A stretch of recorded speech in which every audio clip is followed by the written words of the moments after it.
बराहत वाङ्मय में कहा गया है,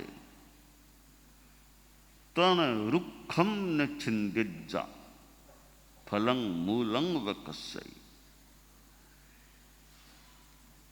हमारी सृष्टि में जीव जगत भी है और अजीव जगत भी है, जीव राशि और अजीव राशि। हमारी यह दुनिया जीव और अजीव के सिवाय कुछ भी नहीं है। जो कुछ भी इस दुनिया में है या तो जीव है या अजीव है। प्राणी जीवन जीते हैं, मनुष्य भी प्राणी हैं और भी प्राणी हैं दुनिया में। प्राणियों को जीवन जीने में जीवों का भी सहयोग मिलता है और अजीवों का भी सहयोग मिलता है। चलना है, गतिक्रिया करना है तो धर्मास्तिकाय का सहयोग अपेक्षित होता है। स्थिर रहना है तो अधर्मास्तिकाय का सहयोग अपेक्षित होता है।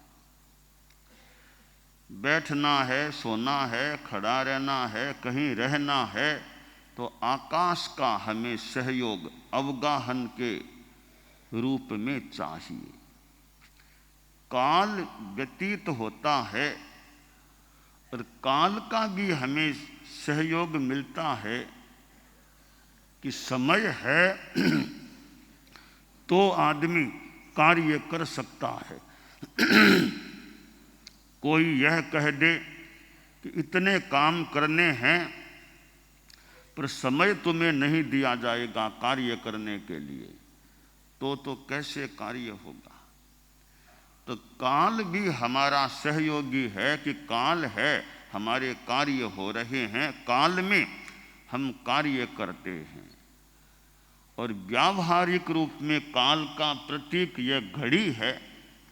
घड़ी से भी कितना सहयोग मिलता है कि समय सारिणी को व्यवस्थित चलाना है तो घड़ी के अनुसार चलते रहो, कब क्या काम करना है। अगर समय को बताने वाला यंत्र भले घड़ी का माध्यम हो, प्राचीन काल में और कोई माध्यम से कर लेते। प्राचीन काल में सामायिक करते, घड़ी नहीं रखते, मिट्टी के द्वारा किसी तरीके से अपना सामायिक का कालमान जानने का प्रयास होता। हमारे साधु समुदाय में कि वो प्रहर आ गई क्या और क्या संभवतः इन संदर्भों में कोई सूर्य के आधार पर और पर रात्रि में भी कोई अनुमान आधार पर जानते कितनी रात बची है, कितना समय। तो किसी माध्यम से समय का ज्ञान किया जाता है और उसके अनुसार फिर हमारी चर्या भी चलती है। ट्रेन को कितने बजे पहुंचना है तो समय निर्धारित है, तो यात्री लोग भी उस हिसाब से स्टेशन पर पहुंच जाते हैं कि इतने बजे ट्रेन छूटने वाली है। तो यूं समय और समय ज्ञापक यंत्र का भी हमारी जीवनचर्या के साथ एक सहयोग का क्रम रहता है। पुद्गल का कितना उपयोग होता है खाने में, पीने में, कपड़े ओढ़ने में, बैठने में और में चलने में। रोड है पुद्गल की बनी हुई तो चलने में वाहनों के भी, प्राणियों, मनुष्यों के भी कितनी सुविधा हो जाती है। तो पुद्गल का भी सहयोग है और जीव का भी सहयोग है। हम जीवन जीते हैं तो दूसरे जीवों का भी हमें सहयोग मिलता है। प्रश्न होता है कि 6 द्रव्य हैं, उनमें धर्मास्तिकाय अन्य द्रव्यों को सहयोग देता है। अधर्मास्तिकाय भी अन्य द्रव्यों को सहयोग देता है।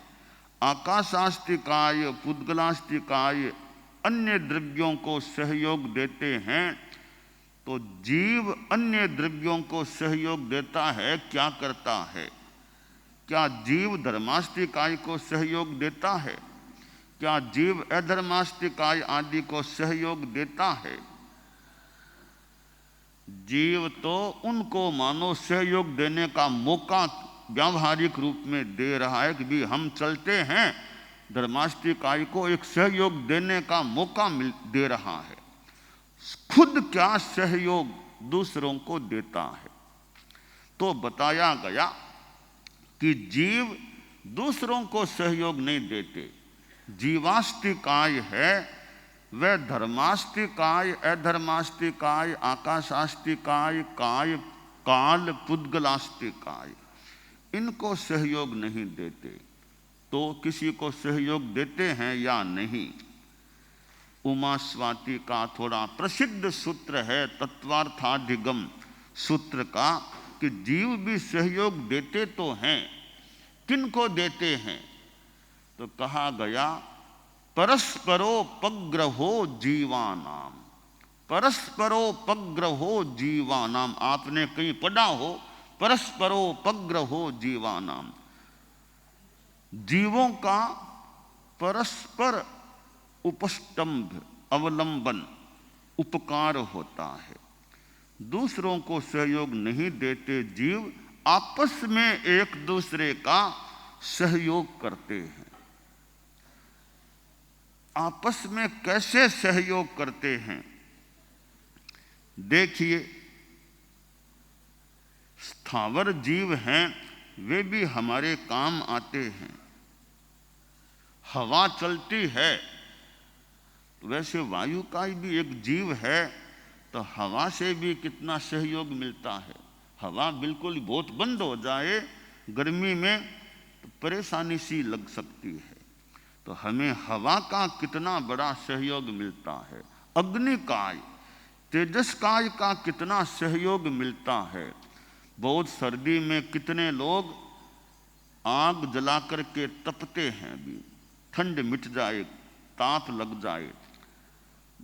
खाना बनाने और में अग्निकाय का कितना सहयोग। तो तेजस्काय के जीवों का भी सहयोग त्रस जीवों को हमको मिल जाता है। और पृथ्वी काय के जीवों का भी, अपकाय पानी है, अपकाय का कितना बड़ा सहयोग है। पृथिव्याम त्रीणि रत्नानि जल मन्नम सुभाषितम मूढ़ई पाषाण खंडेषु रत्न संज्ञा विधीयते। कि धरती पर 3 रत्न हैं। जलम, पानी एक रत्न है। अन्नम, अनाज भी रत्न है। और सुभाषितम, सुभाषित भी रत्न है। तो प्राणियों का सहयोग प्राणियों को मिलता है। हम पशुओं को देखें, गाय भी मनुष्यों के कितने काम आती है। गाय का दूध मिल जाता है, भैंस का दूध, बकरी का भी दूध, और भी कोई दूध मिल जाए। सवारी करने में भी घोड़े, हाथी ये काम आ जाते हैं। बैलगाड़ी, बैलों का कितना उपयोग, ऊंट गाड़ी, ऊंट का कितना उपयोग होता है। तो प्राणी प्राणियों के काम आते हैं। हम मनुष्यों को भी देखें, मनुष्यों में भी परस्पर सहयोग देखने को मिलता है। वृद्ध लोग हैं, युवा लोग, बच्चे लोग वृद्धों की सेवा कर देते हैं कि वृद्ध को यहाँ से वहाँ कुटीर में भी जाना है, कि चलने में दिक्कत है। कोई छोटा किशोर खंडे का सहारा दे दिया, वृद्ध आदमी थोड़ा आसानी से रास्ता पार कर ले। कोई अचक्षु है, उसको कोई रास्ता पार करा दे। मनुष्य को मनुष्य का सहयोग। और बीमार हैं, डॉक्टर उनका सहयोग कर देते, डॉक्टरों का सहयोग, सेवा, योगदान मिल जाता है। पढ़ाना है, अध्यापक विद्यार्थियों को पढ़ाता है, तो विद्यार्थियों को अध्यापक का योगदान मिलता है। अध्यापक की आजीविका कैसे चले, तो विद्यार्थी या विद्यार्थी के पेरेंट्स की ओर से अध्यापकों को वेतन मिलता है तो उनका काम चलता है। तो परस्पर मनुष्यों का भी उपस्तंभ उपकार का क्रम चलता है। तो प्राणी प्राणी के सहयोगी बन जाते हैं, काम में आ जाते हैं। अणुव्रत उद्बोधन सप्ताह का आज चौथा दिन है। पर्यावरण शुद्धि का विषय है और जैन आगमों में पर्यावरणीय चिंतन क्या है, यह भी एक विषय है। जैन आगमों में भी हम पर्यावरण के संदर्भ में क्या तत्व प्राप्त कर सकते हैं या नहीं कर सकते हैं, कितना कर सकते हैं।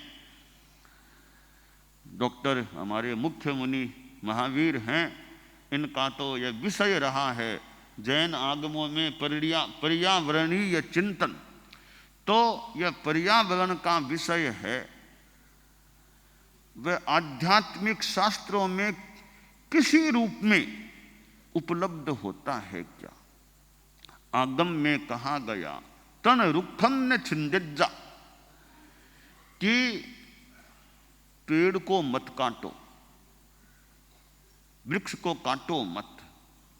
भले बात अहिंसा के संदर्भ में हम उस दृष्टिकोण से लें तो पर्यावरण के संदर्भ में यह जैन आगम की बात हो सकती है।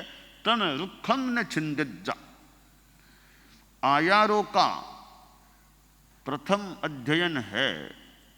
अब उसको पढ़े जहाँ शस्त्र परिज्ञा की बात है, पृथ्वीकाय अपकाय आदि आदि के संदर्भ में हम उसको भी पर्यावरण के साथ किसी प्रकार जोड़ सकते हैं। अहिंसा की जो बात है, संयम की बात है, तप की बात है, वो मूलतः आत्मशुद्धि के लिए, और वैसे उसका दूसरा पक्ष है वो कहीं कहीं पर्यावरण के संदर्भ में भी उपयुक्त उपयोगी हो सकता है। तो पर्यावरण शुद्धि एक पक्ष है। हम अहिंसा संयम और तप पर ध्यान दें कि मैं अहिंसा का प्रयास करूं, संयम की चेतना का विकास करूं और तपह आराधना करूं। दुनिया में पदार्थ हैं उतने ही हैं, कोई पदार्थ बढ़ेगा नहीं मूल तत्व के रूप में, कोई परमाणु बढ़ेगा नहीं और कोई भी परमाणु घटेगा नहीं। इधर एक भी जीव बढ़ेगा नहीं और एक भी जीव घटेगा नहीं, परंतु उपभोक्ता जीवों की तो संख्या शायद कम हो सकती है। तो पदार्थों का यूं खाने पीने आदि में उपयोग करने वाले जीव हैं, उनकी संख्या कम हो सकती है। कैसे कि जितने जीव मोक्ष में जा रहे हैं वे न खाते हैं, न पीते हैं, न कपड़ा ओढ़ते हैं। उपभोक्ता जीवों की संख्या तो कम होती है, वो बढ़ती नहीं। इस मोक्ष के संदर्भ में वो संख्या कम होती रहती है। इतने जीव मोक्ष में गए, इतने उपभोक्ता तो दुनिया में मानो कम हो गए। फिर भी अनंत जीव है तो क्या पार है, क्या कोई फर्क पड़ेगा। परंतु फिर भी एक अपेक्षा से देखें तो जीव घटते बढ़ते नहीं, पर संसारी जीवों की संख्या तो उस संदर्भ में संभवतः घटती जाती है। इधर अव्यवहार राशि से जीव व्यवहार राशि में आते रहते हैं। तो यूं समझें तो फिर वो उपभोक्ता वाले जीव इस रूप में इधर आ गए, तो वो फिर त्रस में आएंगे तो वो खाना पीना करने वाले इस रूप में।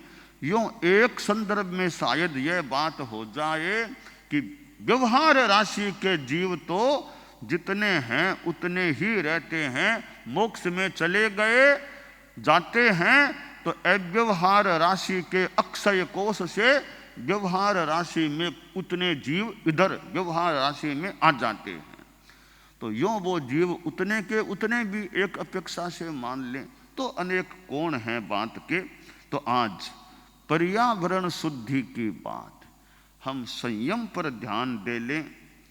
पर्यावरण तो प्रासंगिक रूप में भी कहीं हो सकता है, पानी का उपयोग कितना किया जाता है, कहीं अनावश्यक तो पानी का उपयोग नहीं होता है। पानी बह रहा है, बहता जा रहा है, अपकाय के जीव भी तो पानी में। तो पानी का हम संयम करें। आप लोग गृहस्थ हैं, स्नान करने में पानी अनावश्यक तो नहीं लगता है। जितने पानी से स्नान हो सकता है उससे ज़्यादा नए काम में लिया जाए तो पानी का संयम हो गया, अपकाय के जीवों की हिंसा से भी बचाव हो गया। हिंसा से बचाव और संयम दोनों हो गए। तो पानी का हाथ धोना है, हाथ साफ भी होना चाहिए मान लें। तो थोड़े पानी से हाथ साफ हो सकते हैं, तो कोई ज़्यादा तो पानी नहीं बह रहा है। पाँव धोने हैं, थोड़े पानी से मेरे पाँव साफ हो सकते हैं, तो ज़्यादा पानी का उपयोग नहीं होना चाहिए।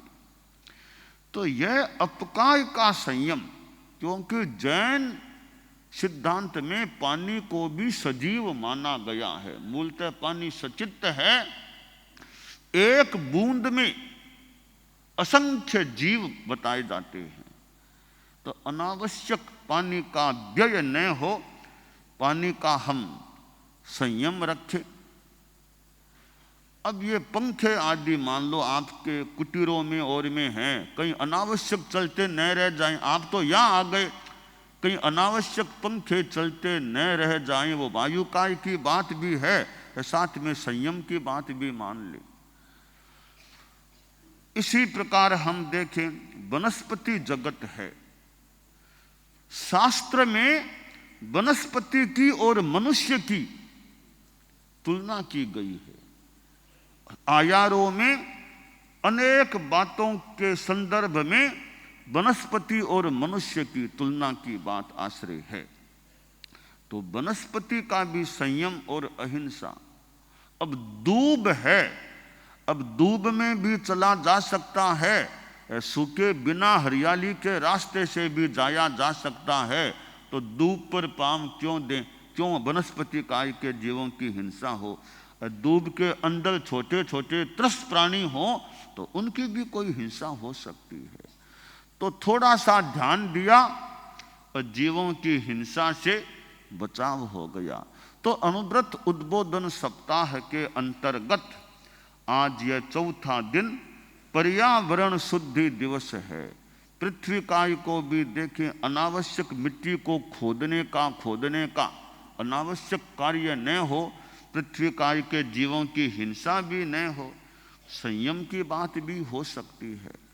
तो ये पृथ्वी काय, अपकाय, तेजस काय, वायु काय, वनस्पति काय, ये 5 चीजें हैं जिनको भूत रूप में भी, यानी पृथ्वी, जल, अग्नि, वायु भूत रूप में भी हैं, ये भौतिक भूत हैं।